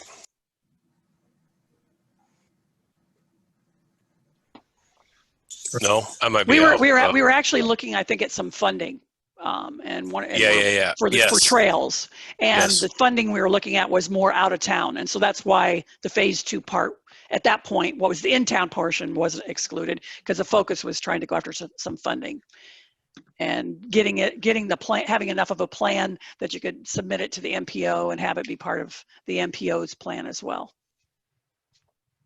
So the other question I have, Kathleen, does this help us? It's going to be kind of a long lead up, I guess, but we have talked about the gaps that we have with sidewalks in certain spots here and maybe sometime down the road, trying to push a little bit harder on getting those gaps filled. Would this study, in essence, help us prioritize some of those gaps that are more in line with where trails could be going? And you know, a gap that is aligned with that trail to me is more important than one that's not, or that doesn't serve that same purpose. Am I thinking appropriately with that, Kathleen? Yeah, I mean, this would help, especially, you know, if there's some redevelopment projects. There's a vacant lot west of Water's Edge restaurant and bar and grill. Anyway, Water's, whatever you call it. You know, if somebody comes in there to develop that piece, for example, or do work along any of these corridors, it lets us know how to plan for that site plan and what that site plan needs to consider. So it's very helpful to be in front of developers as much as you can be, because then you can impose those requirements. So it will help. It does include a public input portion of it, where we would be working, you know, contacting those property owners, having a public information meeting, particularly along East Broadway, excuse me, because again, there's some potential impacts to parking both at Water's Edge or to the American Legion, depending on which side of the street the trail's on. So knowing which side it would be on and how we could address some of those parking concerns is an important piece to this. Yeah, and making the property owners aware. I agree with that, and you're right. I was more talking about the already developed properties that don't have a sidewalk. If they get identified as part of an arterial trail system to the square, that helps us, in my opinion, require push for a sidewalk, do something to spur growth, as opposed to making everybody, you know, either without logic as to why one is required and not somewhere else. You either have to do all or none. Right. With information here, you can say, okay, you know, you don't have a sidewalk, you may eventually, but you don't have to do it now, as opposed to another one that we may want to have done sooner. Yeah, I think this will be a good tool for that. Okay. And then just the other point that I'll make on this is great information, but shame on us if we don't put it to use. And we are spending a good amount of money on these types of information. And I know, to Dave, like you said, the last study was predicated on the bond issue, but it was still 5+ years ago, and we haven't really used that very much. So to me, the understanding here is do the work so we have the good information and then can use it and put it, make some changes. Kathleen, I do have one just very small request. I feel like we have this plan to try to connect a trail from the town square to the High Trestle Trail, right? We have this for this trail connection. There is an existing sidewalk from like Come and Go to the post office and then across the street. Can you guys add maybe in your scope to try to get a trail there as well? Because I feel like if we're going to do this big trail project and just have that short distance of sidewalk, it doesn't really make sense. Let me make sure I'm talking where you're talking about. You're talking about from Quick Trip to the north? No, from I'm sorry. Come and Go. I'm sorry, Come and Go. I said Quick. I Come meant and Come Go to the post office. There's Yeah, that's in there. Sidewalk. Okay, perfect. Yep, that's in there. Yep. Okay. Yeah, well, we were looking at it possibly on the other side, but we'll look at both sides of the street as we're evaluating options. Okay, thank you. Yeah, if you kind of look at that trails map, I had somebody kind of make some real quick adjustments to it. So it was put together fairly quickly. The idea with this is to show that, number one, you can kind of see the yellow dashed lines near the center of town is kind of the options that we're looking at here. The other thing that I had them do is kind of color code where we're looking at developers currently installing the trails versus what might be city trails. And again, some of the development requirements that we're talking about in the subdivision regs here that we'll discuss in a minute will help have developers be more participatory in the trails along streets.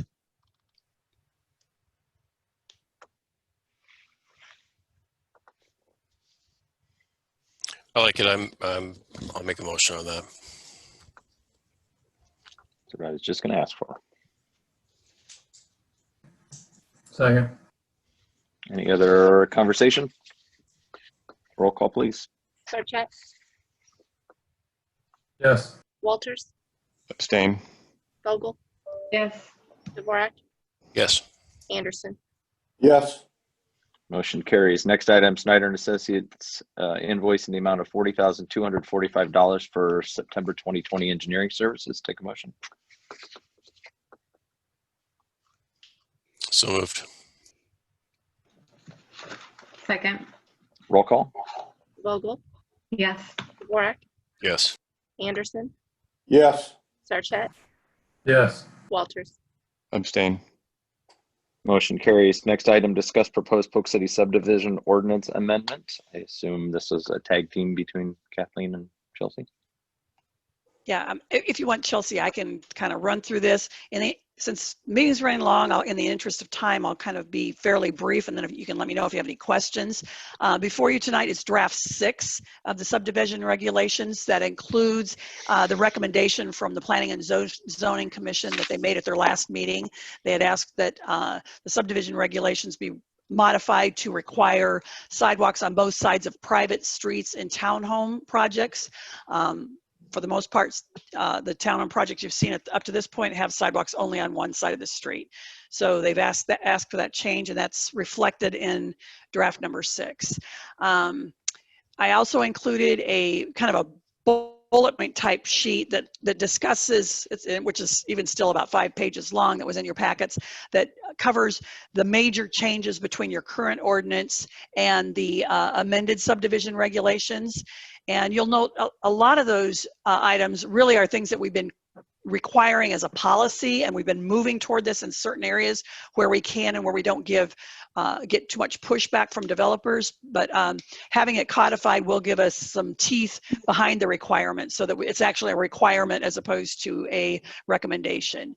Some of the most notable changes, just really briefly, is that the new ordinance establishes a development review committee, which would be a little bit fluid, but it's able to be adjusted by the city manager depending on the type of the project, whether it includes city engineer, public works, parks committee, maybe fire chief, police, whatever, and she can pull in who she needs to depending on the type of the project.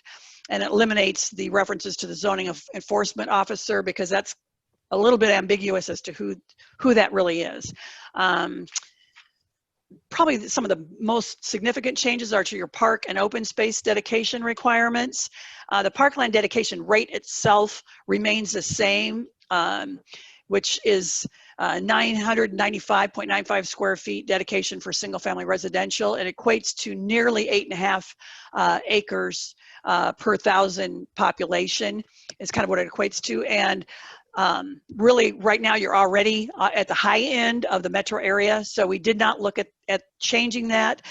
With the city's acquisition of the large park that was recently purchased, as that park gets developed and at least there's street contact or connectivity to it and that kind of thing, it may be that we want to look at how many acres the city actually has in park compared to their population, because the idea is that the ordinance can't make up for shortfalls in your parks, but it can stay status quo so that any developer is bringing in an equivalent number of acres based on your current park system. So again, with that large park, I think before too long here, we may want to even look at increasing that rate. But the new requirements would be all parks are required to have at least 100 feet of frontage to a public street. This avoids kind of those the parks like the Marina Cove Park where you've only got 20 feet of frontage and they're kind of hidden to everybody unless you're living right there. And an important requirement is that 75% of the park, of the required park area, has to be designed for active recreation. And there are slope requirements to that. So that helps alleviate the city from basically just getting drainage ditches that are wooded and calling it a park. This actually is set up to require active recreational areas. Also requires 4 inches of clean, lightly compacted topsoil to be spread across that active recreation area. One of the other items that's probably more major is that if the city agrees to accept a cash donation in lieu of ground, it says that rather than just being that cash value being based on the fair market value of the land, it also includes the cost of grading and seeding a similarly sized parcel, which would be what the developer otherwise would have had to do. And it also includes half the cost of paving utilities for that 100 foot of street frontage. Again, that's getting that as an equivalent to what the developer would have had to pay for to provide that park, and that the city would have to pay for to acquire that park somewhere else. It also encourages recreational trails to be in outlots rather than within easements, except in very special circumstances. You might kind of think that that's not a big deal, but one of the things that does is if it's an outlot, that means side yard setbacks are set back another 8 feet. So you don't have homes right on the edge of an easement line with even roofs overhanging into your easement particularly for side yard trails. So that gives some space and usability for the trail. Places where you might not want, you might want to take an easement, might be, say, for example, on the back of some lots out in Schnetzler's where you'd only put a trail in if you could figure out a way to get across 415. So that may never happen, or at least way down the road. So in those cases, you may want it to be easements. City's not responsible for decades in maintaining rear yards. So that might be one location where you might want an easement. But for the most part, it allows the city the option with a preference being for outlots. That's probably the main points there on that parkland dedication. Required improvements, it talks a lot more about the developer's responsibility for potentially extending or expanding off-site improvements in addition to those within their plat boundary. And design standards, we talked about easement. We increased, the new ordinance will increase easements along drainage ways so that they have sufficient width so that if there needed to be any regrading done along an embankment where it's real steep, just for erosion control purposes, that there is an easement there that would allow that slope to be laid back to 4-to-1 slope so that it is more stable. Grading and seeding is an entirely new subsection. The grading section that you have now is really a grading permit section, and that's going to be moved out to its own chapter so that grading permits don't just apply to developers of subdivisions, but they also actually apply to site plans and building, really building permits of any type. city's kind of been using it that way, but again, pulling it out so that it's not embedded in your subdivision ordinance will be a better place for it. So the grading and seeding section that's in there now is new, and some of the critical things about that is it does require a minimum of 4 inches of topsoil to be spread across the entire subdivision. And then if a geotechnical report demonstrates that there is a deficiency of topsoil in that subdivision, it requires a mitigation plan to be prepared in terms of how you're going to mitigate the fact that there's not enough topsoil, whether it's bringing in fill or doing other kinds of special treatments. Again, that would be determined based on the site, but it gives the city the opportunity to approve a mitigation plan for any site that might be short on dirt. Streets, one of the new things there now would be a requirement for secondary access for 30 or more homes or 300 average daily trips. And that's for general traffic circulation purposes, as well as for emergency services access.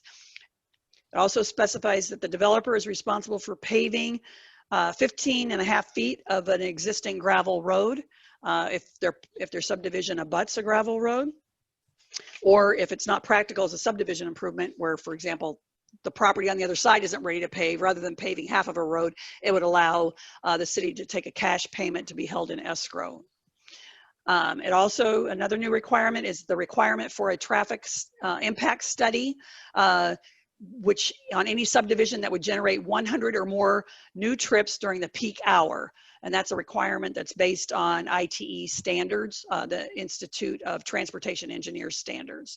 So it sets a guideline on which subdivisions do need to do a traffic study. So whether they're all commercial or industrial or residential of a size that would have either 100 trips more during the peak hour or 1,000 daily trips.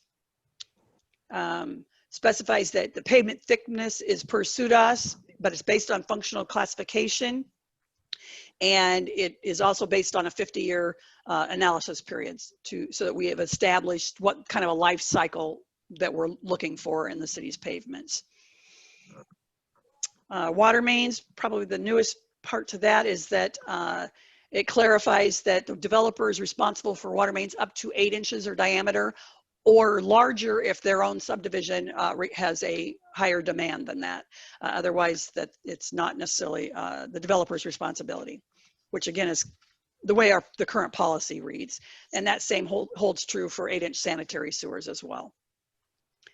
On storm sewers and drainage, there's a specific requirement that they provide a stormwater management plan. We have been getting those, but it's very specific that's spelled out now. And probably one of the more important things is that your current subdivision ordinance exempts single family and 2-family residential developments from detention requirements. We've been holding them to the standard of like storms so that they needed to match, they couldn't exceed during a 100-year storm, they couldn't exceed the pre-existing 100-year developed flow rates. And a 5-year storm, they couldn't exceed the 5-year developed rates. Where now with detention, all single family subdivisions and 2-family subdivisions will be required to provide full detention, which means detention would be cranked down to a 5-year undeveloped flow rate. So you're going to see some larger detention basins in single family developments.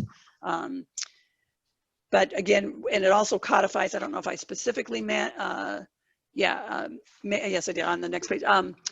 It specifically requires detention basins to be privately owned and maintained. And and then it also has a requirement for stage outlet control so that the flows are reduced not only during the 100-year but also during the 5-year storm events. So it has a staged release rate, and only it allows the city to accept a pond, but it's certainly set up so that all ponds would be privately owned and maintained, and it's up to city council if you decide you would desire to take one, but it's at city council's discretion. Sidewalks are set up now to be 5 foot wide rather than 4 foot wide. It also says that the developers are responsible for paving sidewalks along arterial streets as a plat improvement. This is similar to what was required along Lost Lakes. If you remember, the Lost Lakes developer did pave the entire sidewalk along Broadway, but that was not necessarily a requirement. And so this gives the city the ability, anytime that there is a arterial street, that the developer would put the entire sidewalk in up front rather than having the potential for sidewalk gaps. So it helps eliminate that along your arterial streets. It also says that the developer is responsible for paving any sidewalks adjacent to any non-buildable lots. So that would include, for example, a lot that has a detention basin in it or a park. And requires a sidewalk surety, so that the developer is responsible for installing sidewalks if they're not built within 4 years of final plat approval. Then that is a bond that requires the developer then to go back in and infill on any vacant lots that don't have sidewalks on them at that point in time. Recreational trails, that's a new section as well. And it requires the developer to install a 10-foot wide trail connector from their subdivision to a regional trail, say like the Neil Smith Trail. So as an example, the trail in Lost Lakes, for example, would have been required by the developer to install that, and they would not get a credit toward their parkland dedication for that.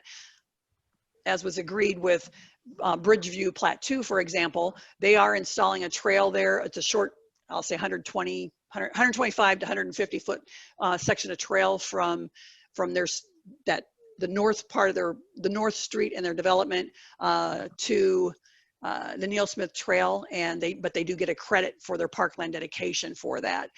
Where that as the new ordinance is written, they would just have to do it, but it would not be a parkland dedication because it's intended to serve just that neighborhood. It's not more of or just that subdivision. It's not a neighborhood or regional type thing.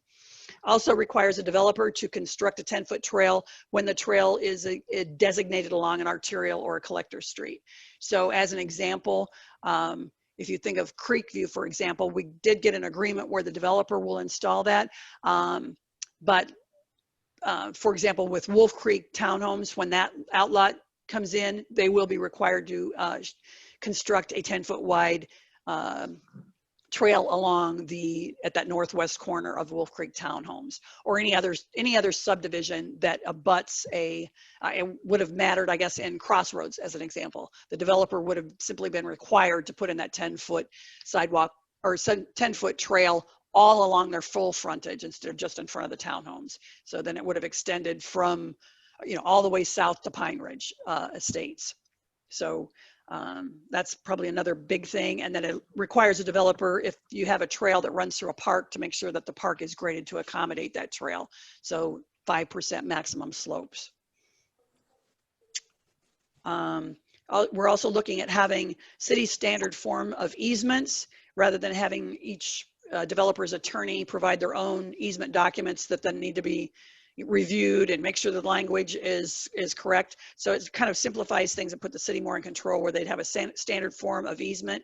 We're working with the city attorney now to see if we can do that same thing for a standard form of maintenance bond.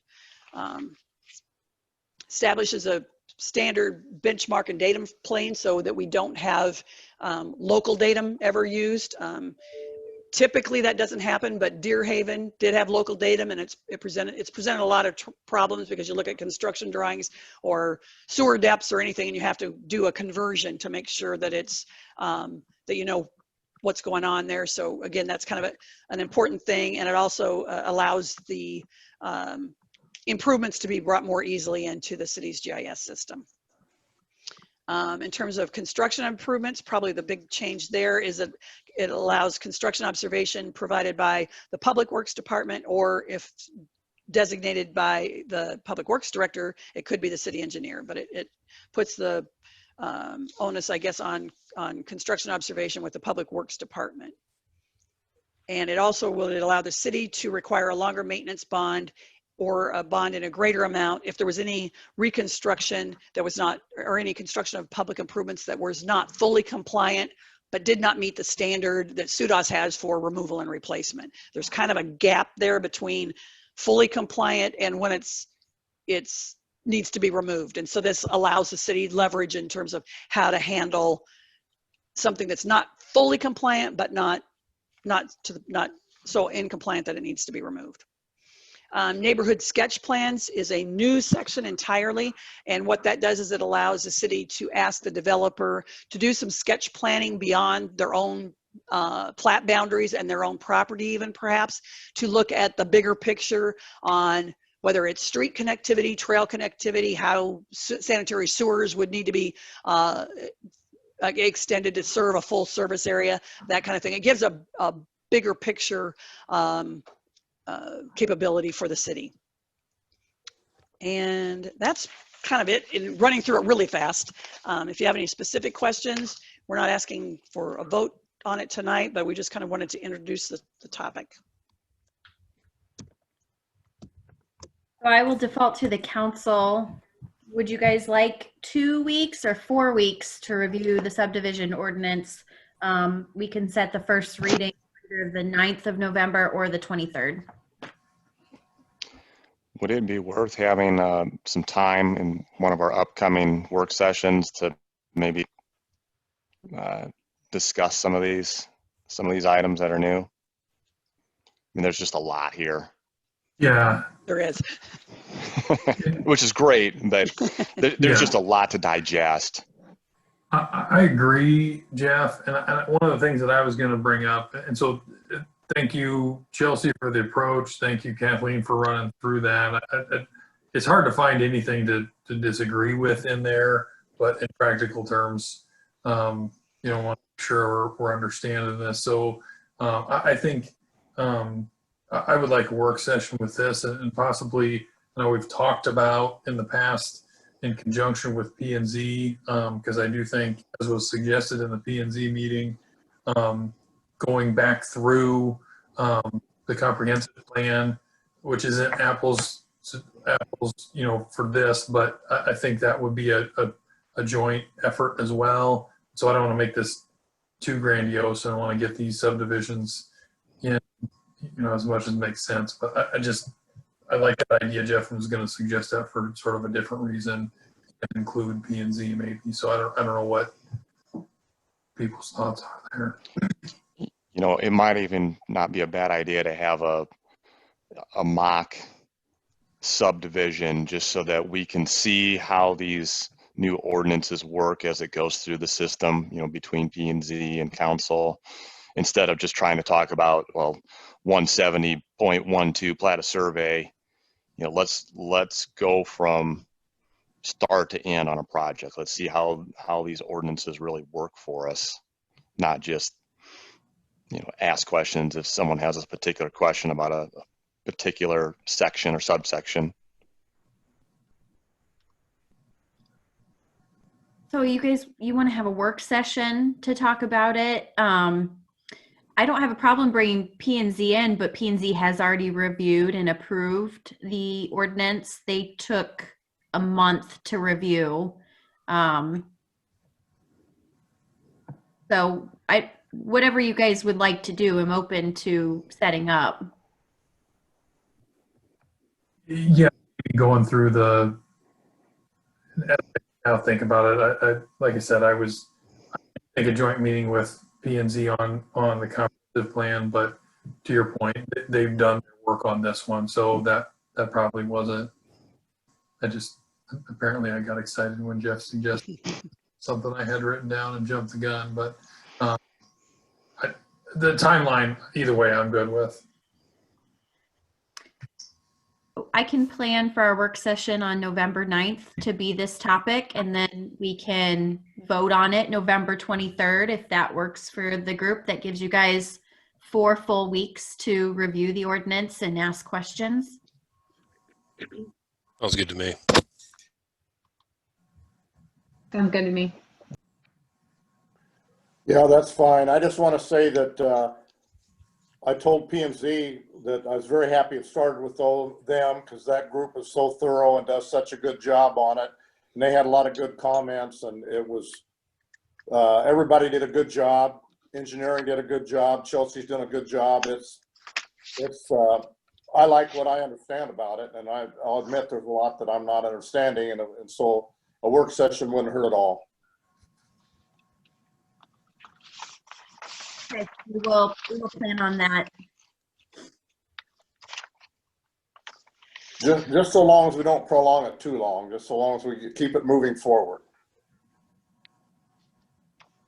Yeah, one thing to keep in mind, yeah, in that vein is just that the way the ordinance is set up is when someone submits a preliminary plat, if the first person to submit a preliminary plat after the adoption will be what is held to that standard. So as an example, Lakewoods that already had a preliminary plat approved, or, you know, any of those others that are in process, they're not under this new standard. So Sure. obviously the longer you wait, the longer the new standards would be in terms of implementing them. And if we could rename 42C, which is the prohibits removal of topsoil from the site, could we make that the Ron Anderson clause? Citing it appropriately. We all know he was sold with that one by itself. So. Flattery.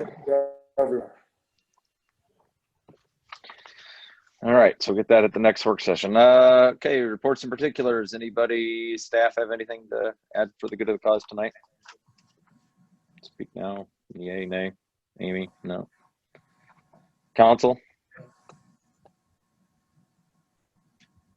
I don't know if this is the right time, but I just, if everybody understood the background of Polk City and the North Polk School District, and to get to where we're at, I just don't want, I agree with everybody said, what was said tonight, but I just don't want to queer this deal for this school because of money, I guess.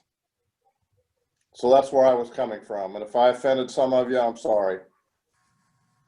Never any taken, Ron. This is all, we're all trying to do our best. So that's not, Well, you know, we're here in this together and we'll go down together. So all we can do is. Thank you for that understanding. Well, thank you. Yeah. If you're directing it at me. Yeah. No, I'm not. I know you're not. I know it's all good. I'm too No offense either here, Ron. I don't want to lose the momentum that we've gained either. I don't think it's, some of this is and we can have a constructive conversation, I think, around this. So I'm hopeful, but no offense taken on my end. Well, thank you. So I do have a few things that I want to hit on, and one Ron touched on earlier. If you've gotten a chance to watch the P&Z meeting, if you want to see a well-oiled volunteer group handle themselves appropriately, watch that P&Z meeting. Between what they did with the school, what they did with Wolf Creek, what they did inputting with the subdivision, it's just very, very proud. It's hard for me to admit that they upgraded when I left and Justin joined, but they clearly are about as good, you know, from a town perspective standpoint, from a subject matter expertise, from a, you know, handling their work professionally. I felt so proud to watch them handle everything. That we had a smorgasbord of about every type of thing on there in that meeting. So it was just a great example. And so I just really want to call them out and appreciate the work that they do, because Ron's right. It was handled from the first start to the end. It was handled very, very well. And I was pleased to see how that meeting went. So the next thing I wanted to bring up was around community visioning. So we had our board reveal. I don't want to steal Jeff or anybody else's thunder on this, but I was a little bit disappointed that there weren't any more of the attendees than we had on Saturday. I mean, I know things are busy, but just coming out of the Hy-Vee conversation and some of the things that were brought up, it would have been nice to see a few more people there. And I do appreciate the people that did come. I wasn't there obviously the whole time, so I know I missed some, but it was a lot of good information, and we're coming to the culmination of that process. And I guess I would maybe, and probably Jason Trana should have given you a heads up, but we talked just to plant the seed, I guess, not to ask anything specific out of you, but we talked at that meeting about what are some things that we can do now. And in my opinion, and like, you know, Jeff's perspective on this too, and some of the other community visioning members, because I think there are multiple things that we can do immediately now. And one of which is they had identified when we talked about this before, the concrete walls that are on both 3rd and on Broadway, and doing some beautification with those. There's also other ones on South Side and maybe be holistic, but I really like the approach that you took with, and I think it looks great too, by the way, the tree carving that's coming along. If there's an opportunity to work with Go Polk City, maybe to identify a donor for that type of work, or someone who is an artist that is willing to donate their time and kind of funnel it through in a similar fashion to what was done with the tree. That was, and again, Jeff, I'll let you weigh on that. From my selfish individual perspective, that was the thing that I think we can do and do at a minimal cost and do in a quick, pretty quick turnaround. So again, I do want to thank all the people that were on that committee. It wasn't an ideal year, and certainly would have been nice to have, from a city's perspective, a little bit more information that we're now in the process of digging into. But I think just a really exciting opportunity, given all that, all the information and planning that comes out of community visioning. And then the last thing, you know, I don't know that I want to spend a whole lot of time rehashing much of the last meeting, but I do want to make sure that I do think that there are lessons to be learned from everything you go through, good, bad, or otherwise. And I think there are aspects of our communication that could be improved. So still not sure how that looks. And I know I've talked to a few of you about that, but and I do want to kind of take a group approach with that. But getting our message out and being clear about what things are happening, what things aren't happening, how are things progressing, is something that maybe that I or we could do a little work on, and something that I want to maybe look at approaching going forward. So again, there was a certain amount of frustration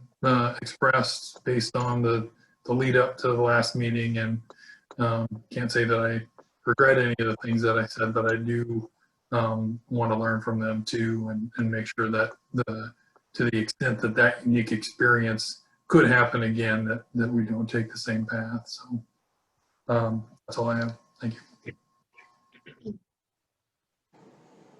Those are all good thoughts, Rob. Thank you. And those words about the PMZ are very true. They're a very knowledgeable bunch, and they all do a great job. And I think the same can be said with the community visioning. That committee has done wonderful things, and they have some great ideas, and I hope we can make some of them come to fruition.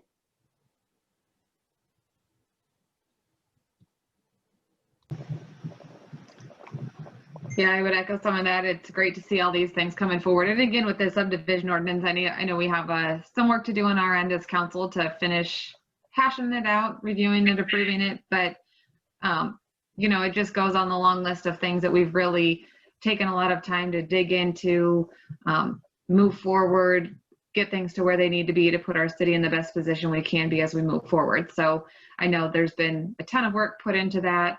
I read through it. There are a lot of, you know, great things. And as I read through it, some of the things that really stuck out to me, they are the topsoil, they are the parkland, they are the preservation of, I mean, there's all these concepts that are very important to our community that we are, you know, really putting into requirements and being thoughtful about how we approach it. So very exciting to see. I know that, like I said, Kathleen had to about go hoarse there telling about all the changes, but I know there's a ton of work there. The visioning too. Remember, that was the quick version she gave us. I know. I was following along. She didn't even read everything there of the, you know, main changes. So, so yeah, I look forward to moving towards our portion of wrapping that up. Again, I know community visioning it's spoken to. I can't wait to see, you know, as some of those do develop. And I also wanted to speak to the carving of that tree on the square. You know, as I think too about, you know, we all think about 2020, but as I think to last year and our events that we had on the square and, you know, how the weather just kind of hampered our plans, I think taking a derecho damaged tree that was on the prime spot of our square and making something beautiful kind of represents our resiliency there on the square, that, you know, we will persevere and do cool things on our square no matter what the weather does to us. So it's really fun to watch that kind of develop, come together. And again, a very cool thing to do with a damaged tree that was in a great spot. I agree, and everybody I talked to is excited about it. It's really pretty neat.